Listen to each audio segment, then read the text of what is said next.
सिंध हुकूमत पारां ज़िले मटियारी अंदर गुज़िरियल साल जी बरसात सबब मुतासिर घरनि जी तामीर जल्द शुरू करण जो फ़ैसिलो। कुल 46,698 बरसात मुतासिरनि जा घर तामीर कया वेंदा। डिप्टी कमिश्नर सैयद जवाद मुज़फ़र पारां NRSP ऐं बैंक मैनेजर्स खे मुतासिरनि जा बैंक अकाउंट खोलण समेत ॿियूं घुर्जूं जल्द पूरियूं करण जी हिदायत कई वई। इन हवाले सां लाॻापियल इदारनि जो workshop deputy commissioner Syed Jawad Muzaffar जी सदारत हेठि DC सेक्रेटरेट मटियारी में थियो, जंहिंमें additional deputy commissioner Syed Junaid Shah, additional director social welfare Rafiq Jamali, assistant commissioner Matiari Adeel Ahmed Soho, assistant commissioner Hala doctor Muzahir Ali, national rural support programme NRSP जे regional manager Ghulam Mustafa Jamro, district programme officer Fauzia Khaskheli, Junaid Bhurgri समेत ॿियनि अमलदारनि शिरकत कई। NRSP अमलदारनि पारां ब्रीफिंग में ॿुधायो वियो त 197 मुतासिरनि जा बैंक अकाउंट खुली विया आहिनि।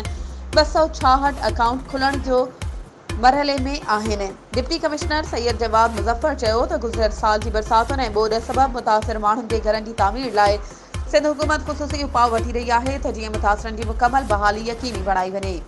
इन बैंक मैनेजर्स खे मुतासिरनि जा अकाउंट खोलण में आसानियूं पैदा करण जी हिदायत कई ऐं चयो त सभिनी लाॻापियल सरकारी ऐं ख़ानगी इदारनि जी ज़िम्मेवारी आहे त हू मुतासिरनि जी मुकमल बहाली लाइ भरपूर क़दम खणनि।